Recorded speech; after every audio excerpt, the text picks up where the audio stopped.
So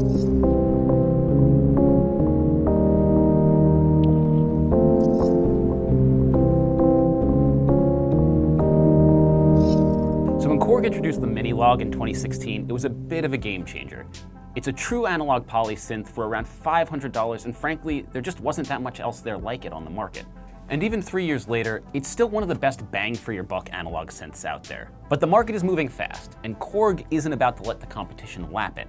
So it's introducing the 4-voice Minilogue XD, which takes the best parts of the entire logue lineup, from the Microtunings of the Monologue to the MULTIdigital Oscillator from the flagship Prologue, and combines them in one stunningly affordable package. The $650 XD looks very similar to the original Minilogue. It's got the same metal front plate, wooden back, minimal black knobs, and lightly textured switches as the rest of the line. It's a design that's quickly becoming iconic, and it doesn't just look great, it feels great too. The knobs and switches are satisfying, and they feel like they were harvested from the sort of tank-like synths companies built in the 70s. The only real knock here is the keys. Just like the original Minilogue, you've got slim mini keys here. They're better and longer than those on most budget synths and portable MIDI controllers, but they might pose a bit of an issue if you suffer from sausage fingers. On the back are basically all the ports you can expect on a synth in this price range. There's USB for using it as a controller with your computer and for loading patches via the sound library.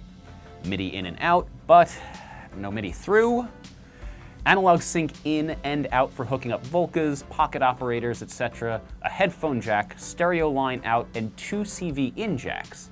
Those control voltage jacks are an obvious nod to the growing popularity of modular synthesis. They don't turn the Minilogue into a semi-modular like Moog's grandmother, but you can connect external modules and use them to manipulate things like cutoff or decay time. One of the most unique features of the Logue series is the display. It's a small OLED used for navigating menus and displaying parameter values. Thankfully, most of the important features have physical controls, so there's no need to do a ton of menu diving. Which means, most of the time, the screen just functions as an oscilloscope.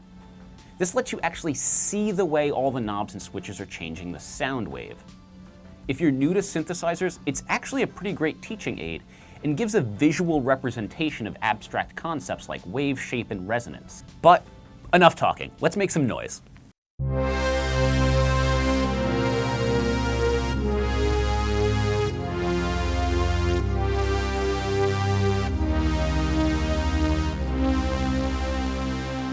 The heart of any synth is, of course, the oscillators, and the Minilogue XD doesn't disappoint, whether you're looking for P-Funk-esque synth leads or Aphex Twin-like glitchy bass. There are 2 lush analog oscillators here with 3 different wave shapes: sawtooth, triangle, and square, a shape knob for each, plus a ton of options for how to combine and voice them. There's a cross-mod knob, sync and ring mod switches, plus your standard pitch and mixer options. Once you've got a sound you like, you can put the keyboard in poly mode for big pads, or unison if you want some thick bass.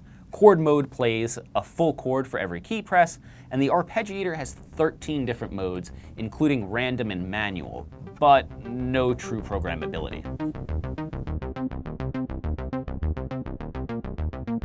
Of course, if you want to punch in specific notes yourself, there's a 16-step sequencer built in. With that, you can dial in a riff and then tweak the sound to your heart's content. You can either play into the sequencer live or do it step by step before hitting play. This is more or less the same as you find on the OG Minilogue. But there's also a 3rd digital oscillator stolen straight from the far more expensive Prologue. The MULTIdigital Oscillator has 3 different modes.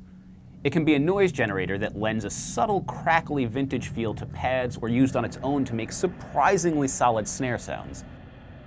Then there's VPM, or variable phase modulation, which is Korg's take on FM synthesis, perfect for getting those cold metallic tones that just scream 80s. Yeah, super Twin Peaksy. And lastly, there's a bank of user waves, and this is where things can get really interesting. If you've got a bit of coding knowledge, you can actually create your own waveforms for the Minilogue XD using an SDK. Plenty have already done this for the Prologue, but Korg wouldn't say for sure if user-created waves would be compatible across synths. I can say that I tried to load a custom waveform created for the Prologue onto the XD, and it refused to take. But I'm still using a beta version of the sound librarian and a pre-production version of the firmware, so things may change. What the user waves really represent, though, is a way to customize your Minilogue. There's already a small ecosystem of third-party developers and sound designers building and selling custom oscillators for the Prologue, and it's not hard to imagine them making their way over to the more affordable XD. Things return to more traditional synth territory as you go along the signal chain.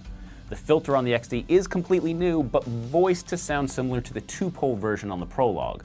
One of the complaints about the original Minilogue was that the filter caused the low end to drop out as the resonance was turned up. So it's nice to see Korg listening to its customers.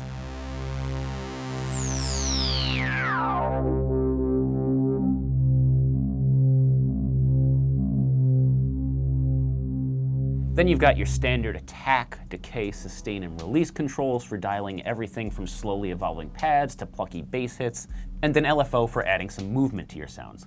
And one thing I'm super grateful for here is the option to sync the LFO to the BPM, which means no more fussing over fractions of a millimeter just to get that pulsing rhythm right. Lastly, there's a bank of effects. There's 4 modulation options: chorus, flanger, phaser, and ensemble, 10 different reverbs, and 7 different delays, plus BPM synced versions of each delay. It's a lot, especially for $650. If you're looking for a polyphonic analog synth in this price range with a keyboard, you basically only have 2 other options: the original Minilogue and Behringer's DeepMind 6. The DeepMind 6 can produce 6 notes simultaneously and has a far more flexible LFO, plus it's $100 cheaper at $550, but reviews have been mixed and some customers have complained about noisy cooling fans and subpar build quality. If you're okay going with a digital synth, then consider Roland's $500 System 1. It's a small 4-note polyphonic synth built around the same sound engine as the System 8. There's also Novation's $440 Mini Nova. It sounds decidedly digital and requires some menu diving, but it's a great value if your style is more Skrillex than Survive. Honestly though, the Minilogue XD's combination of warm analog tones, digital waveforms, and built-in effects makes it one of, if not the most versatile mid-range synths out there. And the user waveforms have nearly bottomless potential. I've only had it a few days and have mostly been playing with the presets, but the sheer range of tones you can get is simply stunning. If you need proof, just check out the music playing now. It was made entirely with the Minilogue XD, including the drums. The only external processing I did was to add a little compression and EQ in Ableton.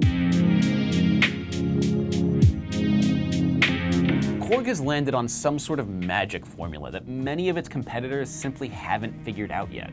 And when it comes to bang for your buck analog synths, they're still the company to beat.